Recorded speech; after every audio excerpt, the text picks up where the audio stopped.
The fall of Haven's Edge. Dr. Marcus Webb adjusted his microscope for the third time that morning, watching crystalline structures form in the solution. Haven's Edge had been his home for 7 years, a research colony tucked into the outer reaches, where scientists could work without the noise of Earth's bureaucracy. The laboratory hummed with quiet purpose. His colleague, Dr. Amara Singh, was arguing playfully with their assistant about proper calibration techniques. Through the window, Marcus could see the colony's central plaza. Children chased each other around the fountain while their parents browsed market stalls. The settlement held only 50,000 souls, but it felt like a universe unto itself, safe, peaceful, a place where humanity could dream without looking over its shoulder. The first explosion shattered his microscope and his illusions simultaneously. Marcus hit the floor as the building shook. Alarms shrieked through the complex. Through ringing ears he heard Amara screaming, but when he looked up she was gone.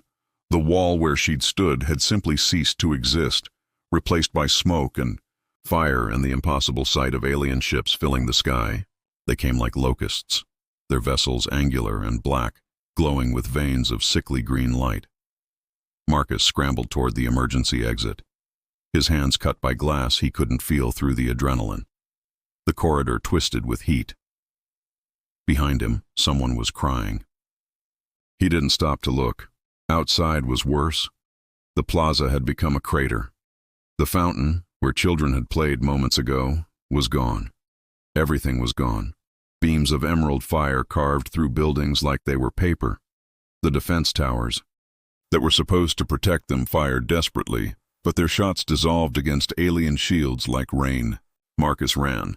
His scientist's mind cataloged details even as his heart broke. The aliens' weapons operated on principles he'd never seen. Their ships moved in precise formations, methodical in their slaughter. This wasn't war. This was extermination. The spaceport was chaos. Hundreds pressed toward the last transport, its engines already warming. Marcus clutched his data pad. He'd grabbed it without thinking, years of research and now recordings of the attack. A security officer grabbed his arm, pulled him through the crowd. "Scientists first," she shouted over the screaming. "You might matter." The transport shook with impacts as it climbed. Through the viewport, Marcus watched Haven's Edge die. The colony's central tower, symbol of human achievement, melted under concentrated fire. Forests that had taken decades to cultivate burned in seconds. The ocean boiled where weapons struck the coastline. Beside him, a child sobbed into her father's chest. An old man prayed quietly in a language Marcus didn't recognize. A young woman stared at nothing, her eyes empty with shock. As they escaped into the black, Marcus pressed his hand against the cold glass. 50,000 people, his friends, his life's work. Gone in an afternoon by an enemy that hadn't spoken a single word. He looked down at his data pad, its screen cracked but functioning. The recordings were intact. Evidence, proof, weapon signatures and ship configurations. His hands stopped shaking. The aliens, he would learn they called themselves the Krell, had made a mistake. They'd let a scientist survive. The awakening Admiral Helena Cross stood before the United Earth Council, her uniform crisp despite 3 sleepless nights. The chamber was silent except for the haunting audio recording playing through the speakers. Haven's Edge under attack. Alien fleet, no mercy. Send. The transmission cut to static. Helena had heard it 17 times. Each time felt like the first. "The Krell," she said, her voice cutting through the silence. "That's what Dr. Webb calls them based on intercepted communications. They struck without warning, without demands, without mercy." She pulled up holographic displays. 50,000 dead in 4 hours. A colony erased. The council members shifted uncomfortably. Chancellor Rodriguez leaned forward. "Admiral, you're requesting authorization for the largest military mobilization in human history. I'm requesting justice. Some call it revenge." Helena's jaw tightened. "Call it what you want. But understand this, if we do nothing, they'll come again. To another colony, then another. Until they decide Earth itself is worth taking." The debate raged for hours, but Helena knew the outcome was inevitable. She'd seen the protests outside, millions demanding action. She'd read the enlistment numbers. They'd tripled overnight. Humanity was angry, and anger demanded release. The authorization came at midnight. Helena walked to the orbital command station alone, looking down at Earth's lights. So many lives depending on decisions she'd make. The weight settled on her shoulders like iron. "Admiral," a woman's voice, soft but steady, "they told me I'd find you here." Helena turned. Dr. Sophia Nam stood in the doorway, datapad tucked under her arm. She was younger than Helena by a decade, with sharp eyes that missed nothing. The Council had assigned her as chief strategist. Apparently, her work on theoretical fleet tactics had impressed someone important. "Dr. Nam, you should be resting before we begin. So should you." Sophia stepped closer. "I read your file. 3 stellar campaigns, never lost a ship under your direct command. They chose well. They chose someone expendable enough to sacrifice if this fails." Sophia smiled slightly. "Then we won't fail." Over the following weeks, humanity transformed. Shipyards burned bright across the solar system. Mars contributed its industrial might. The Titan foundries worked triple shifts. Europa's ice miners became hull welders. Every colony sent ships, crews, supplies. The fleet grew from hundreds to thousands to hundreds of thousands. Helena worked 20-hour days, coordinating logistics that should have been impossible. Sophia was always there, somehow appearing with solutions before Helena finished articulating problems. They worked well together, 2 minds thinking in parallel. In the crowds of volunteers, Corporal James Torres stood at attention, while a recruitment officer processed his papers. "Family?" the officer asked. "Had a sister on Haven's Edge," Torres said quietly. "Teacher at the primary school." The officer's hand paused. "I'm sorry, don't be. Just point me at the bastards who took her." Torres wasn't alone. Every ship held someone who'd lost family, friends, or simply couldn't stomach the thought of humanity cowering. They came from Earth's cities and Mars's domes, from asteroid mining stations and deep space research posts. They came angry, afraid, determined. Marcus Webb worked in the fleet's research division, analyzing every scrap of data from Haven's Edge. The Krell used energy weapons operating on quantum frequency shifts. Their shields had a half-second cycling vulnerability. Their formations prioritized overwhelming force over tactical flexibility. "They're used to winning through intimidation," Marcus explained to Helena during a briefing. "They've probably never faced an enemy that could match their numbers." "They're about to," Helena replied. Late one night, Helena found Sophia still in the strategy room, surrounded by holographic fleet formations. "You need sleep," Helena said. "So do you." Sophia didn't look up. "I'm trying to minimize casualties. Every simulation shows we'll lose thousands of ships." Helena stepped beside her, studying the projections. "We lose ships or we lose colonies. There's no perfect answer." "I know," Sophia's voice was small. "Doesn't make it easier." Their shoulders touched. Neither pulled away. In the dim light of tactical displays, surrounded by the weight of coming war, Helena felt something shift. "A connection deeper than strategy. We'll bring them home," Helena said quietly. "As many as we can." Sophia turned, their faces inches apart. "Promise me something." "Promise you'll come home too." Helena couldn't promise that. But she could lean forward, close the distance, let their lips meet in a kiss that tasted of coffee and desperation and hope. Sophia's hand found hers, squeezed tight. When they parted, Sophia smiled sadly. "For luck." "For something to fight for," Helena whispered. The fleet was nearly ready. 850,000 warships, the largest armada ever assembled. They hung in space like a second asteroid belt, engines glowing, weapons armed, crews burning with righteous fury. Admiral Cross stood on the bridge of the flagship Righteous Fury, looking at the sea of ships stretching to infinity. Sophia worked at the strategy station, their secret catching in every glance they shared. The order came from Earth. "Admiral Cross, you have authorization to proceed." Helena took a breath. "All ships, this is Admiral Cross. The Krell thought one colony's death would break us. Today we show them what breaking humanity costs. For Haven's Edge, for humanity. For everyone we've lost and everyone we'll protect." The fleet roared its answer. 850,000 engines flared as one. The armada moved, and the galaxy would never be the same. The journey and the bond, the fleet traveled through the void like a river of stars. Helena stood in the Righteous Fury's observation deck, watching smaller vessels dart between dreadnoughts during formation drills. 3 weeks into the journey, and the armada moved with increasing precision, a wall of steel. Learning to think as one, you barely sleep. Sophia's reflection appeared in the glass beside hers. Sleep feels like luxury we can't afford. Helena didn't turn. Every hour wasted is another hour the Krell might strike somewhere else. You're no good to anyone exhausted. Sophia moved closer, close enough that Helena felt her warmth. The simulations can wait. The universe can wait. You need rest. Can't. Every time I close my eyes, I see Haven's Edge burning. Sophia's hand found Helena's. Then don't close them alone. They'd been dancing around this for weeks, stolen glances during briefings, fingers brushing as they passed datapads, conversations that stretched past midnight. But war made everything both urgent and impossible. Helena finally turned. This is complicated. Everything about this is complicated. Sophia's thumb traced circles on Helena's palm. But this, us, is the simplest thing I've felt since Haven's Edge fell. The observation deck was empty. The stars their only witnesses. Helena pulled Sophia close, their kiss deeper this time, hungry with weeks of restraint breaking. Sophia's hand slid into Helena's hair. Helena's arms wrapped around Sophia's waist, holding her like she might disappear.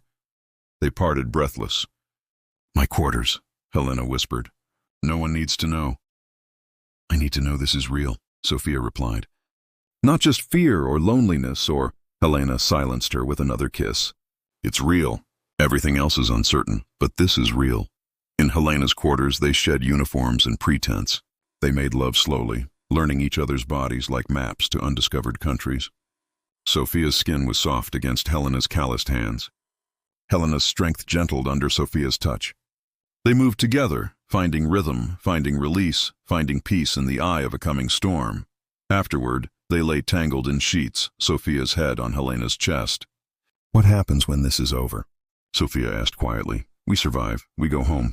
We build something worth defending. Together. Helena kissed her forehead. Together. Across the fleet, other lives unfolded. Marcus Webb worked in the research bay, surrounded by screens showing Krell weapon signatures. He'd barely left the lab since departure, running simulations until his eyes burned. A young engineer named Patel brought him coffee. Dr. Webb, you're going to work yourself into a collapse. Can't stop. These patterns? There's something I'm missing. Marcus rubbed his eyes. The Krell shields cycle in predictable intervals, but their flagship showed a different signature. Stronger. If I can crack it, then we'll have a better chance. Patel finished. But not if you're too exhausted to think straight. Take a break. Walk the ship. Remember what we're fighting for. Marcus finally looked up. Patel was young, maybe 25, with hopeful eyes that hadn't yet seen real war. You have family back home? Parents on Earth. Little brother wants to be a pilot. Patel smiled. He's why I'm here. Making sure he grows up in a galaxy where humanity isn't prey. The word struck Marcus. He'd been so focused on revenge he'd forgotten about protection. About the future. Thank you, he said quietly. In the Marine barracks, Torres trained recruits in close-quarters combat. His methods were brutal but effective. He'd learned fighting in the asteroid mines before joining military service. Again, he barked as a recruit hit the mat. The Krell are bigger than you, stronger than you. You win by being meaner and smarter. Again. After drills, Torres sat alone in the mess hall, staring at a photo on his datapad. His sister Rosa, smiling in front of her classroom on Haven's Edge. 28 years old, dead because she chose to teach children on the frontier. Mind if I sit? A Marine named Chen slid into the opposite seat. Heard about your sister? I'm sorry. Torres pocketed the datapad. Why'd you enlist? Same as everyone. Got tired of feeling helpless. Chen studied him. But you're different. You fight like you want to die. I fight like I want them to die. Dying's easy. Living with what we're about to do, that's hard. Torres met his eyes. Then we better make it count. The fleet pressed deeper into unknown space. Scouts reported finding debris fields, remnants of other species' ships, destroyed by Krell forces. The enemy had done this before. Would do it again. Helena and Sophia worked side by side, their relationship an open secret that no one questioned.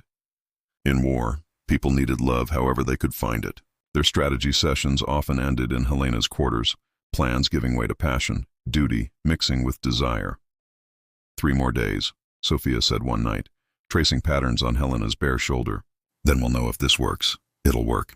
It has to. Helena pulled her closer. Because I have too much to come home to. The fleet entered Krell space with weapons armed and hearts burning. The journey was over. The reckoning had begun. The first strike. The void reaches stretched before them, a region of space so dark it seemed to swallow light. Long-range sensors picked up the signatures first, thousands of Krell warships arranged in defensive formations around a massive space station. On the Righteous Fury's bridge, Helena studied the tactical display. They knew we were coming. The station appears to be a forward command post, Sophia reported from her console. Energy readings suggest it coordinates their military operations across multiple sectors. Marcus's voice crackled over the comm. Admiral, I'm reading the same shield signature that destroyed Haven's Edge. That station is heavily defended. Our standard weapons won't penetrate. Then we'll have to get creative. Helena opened fleet-wide communications. All ships, this is Cross. We've found the enemy. They're dug in and waiting, but remember what they did to Haven's Edge. Remember why we came. Today, humanity shows its teeth. Break into assault formations. The Armada split like a living organism. Dreadnoughts formed the hammer, 800 massive warships bristling with heavy plasma cannons. Cruisers and destroyers became the anvil, spreading wide to flank. Carriers hung back, launching fighter wings that swarmed forward like angry insects. The Krell responded. Their ships emerged from behind the station, jagged vessels that moved with predatory grace. Green energy weapons began to fire, streaks of death cutting across the void. The first human cruiser exploded, then another.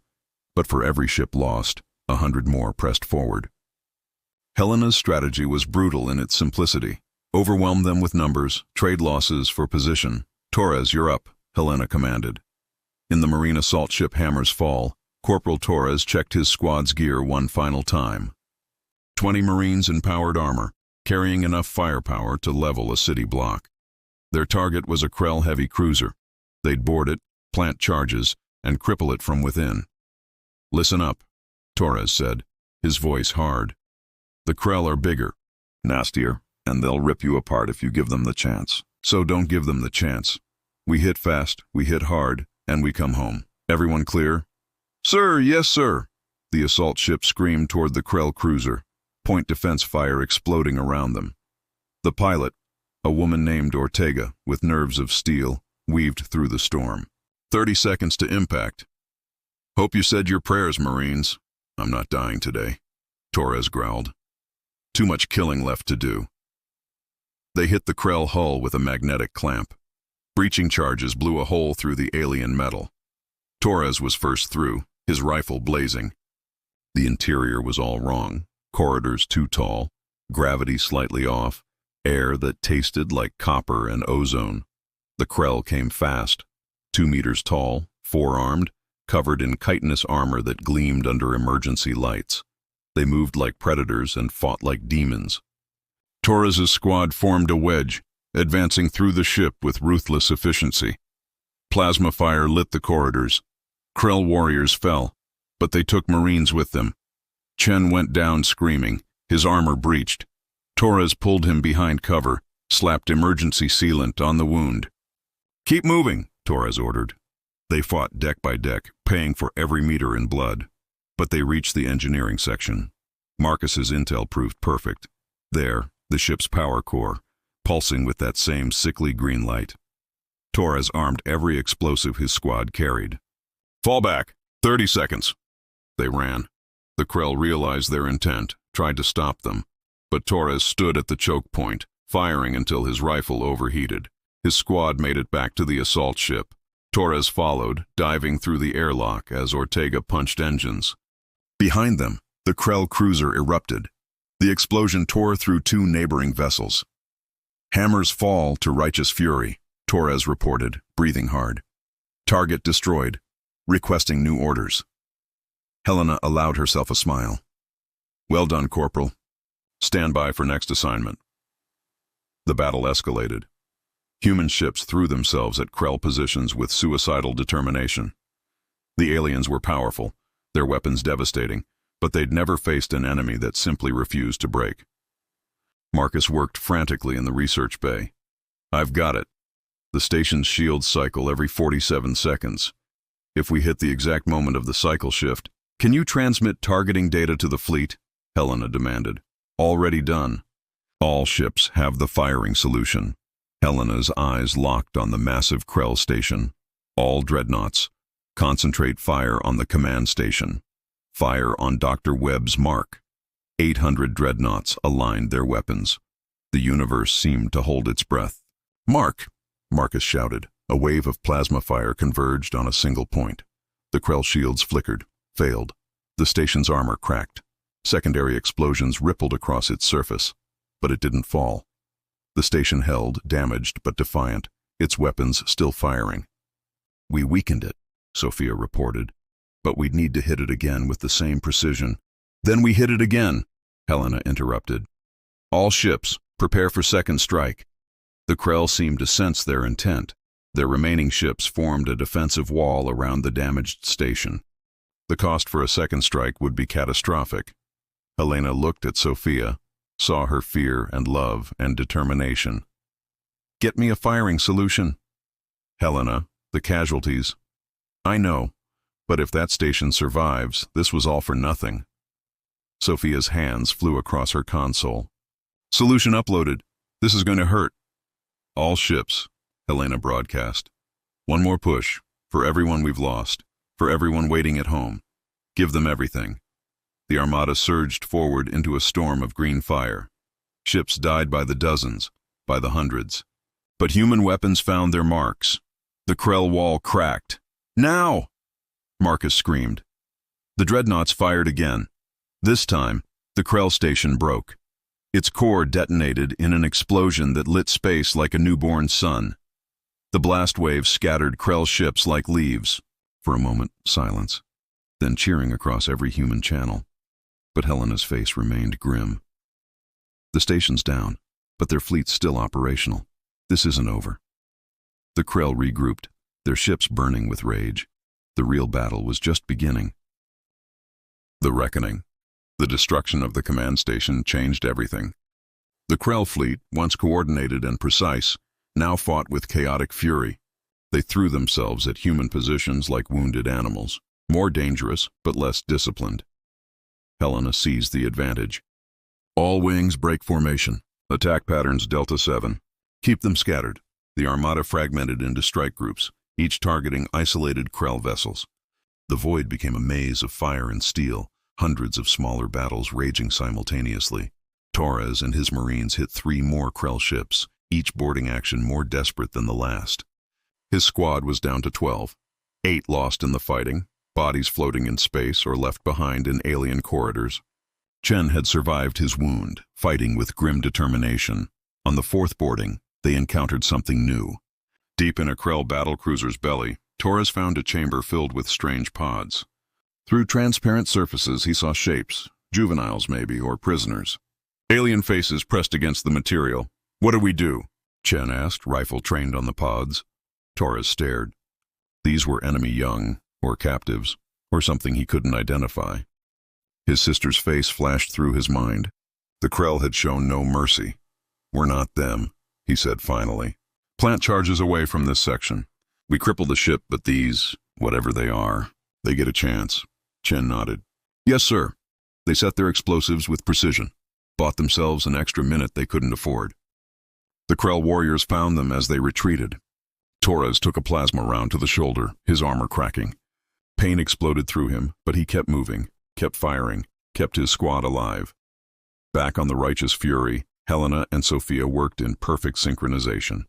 Helena commanded fleet movements while Sophia predicted Krell responses, 2 minds operating as one. Between commands, their eyes met, sharing silent promises.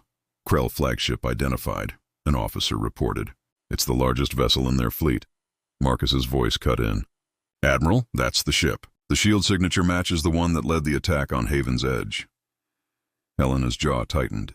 All ships, I want that flagship. Converge on these coordinates. The battle turned into a funnel, everything flowing toward that single massive vessel.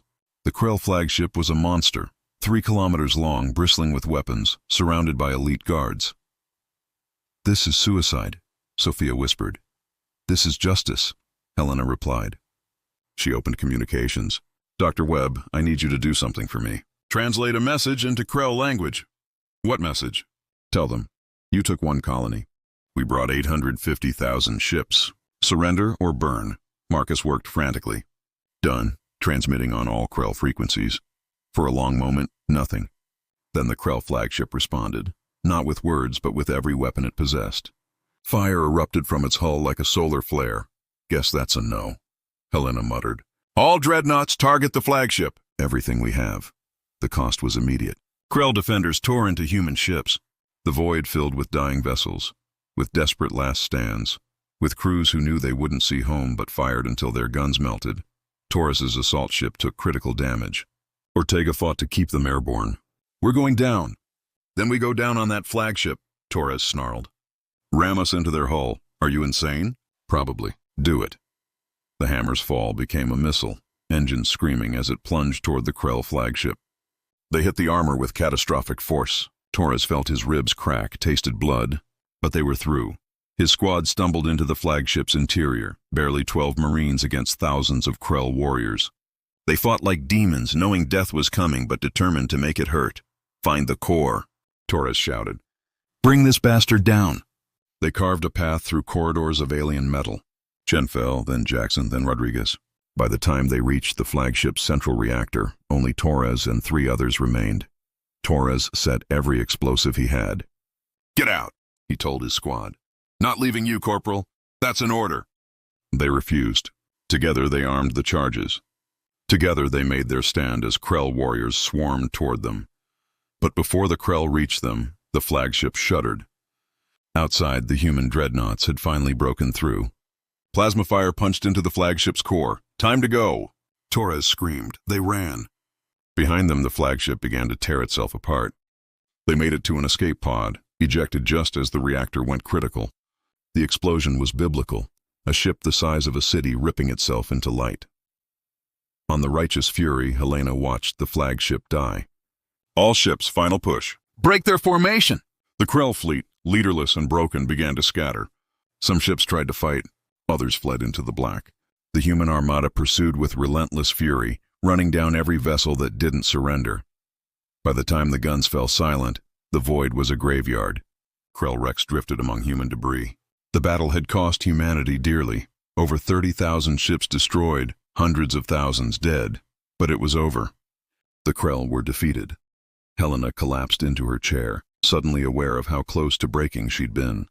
Sophia's hand found hers, squeezed tight. We won, Sophia whispered. We survived, Helena corrected. Across the fleet, similar scenes played out. Torres was pulled from his pod, wounded but alive.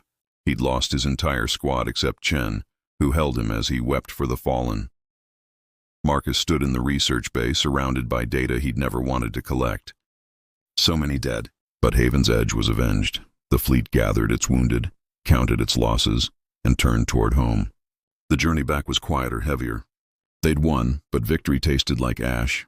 Earth greeted them with parades and tears. Millions lined the streets, waving flags, chanting names of the fallen. Helena walked those streets with Sophia's hand in hers, no longer hiding. They'd earned the right to love openly. Torres received a medal he didn't want, standing beside Chen as his sister's name was read among the honored dead. Marcus returned to Haven's Edge, or what remained of it. The colony was being rebuilt, slowly, carefully. He walked the ruins where his lab had stood, where Amara had died, and he planted a tree. For hope, for tomorrow. The galaxy had learned its lesson. To strike at humanity was to invite annihilation, not because humans were cruel, but because they were unbreakable. Years later, Helena and Sophia would stand on a rebuilt Haven's Edge, watching children play in fields that had once burned. Torres would train those children to defend themselves, passing on his hard-won knowledge. Marcus would teach them to think, to question, to understand the universe. The Krell were gone, scattered to forgotten corners of space. Humanity expanded, cautious but confident, and every ship that launched carried a simple message engraved on its hull. We remember. We endure. We protect. The galaxy's joke had ended. Humanity filled the skies not with arrogance but with an iron promise. Never again would they be prey. The stars themselves would bend before they allowed another colony to fall, and in the quiet moments, when veterans gathered to remember, they would raise their glasses and speak the names of the lost. Haven's Edge, the righteous furies fallen. The 30,000 ships that never came home. They remembered. And in remembering, they ensured the sacrifice meant something. The war was over. Humanity had risen, and the stars would never forget.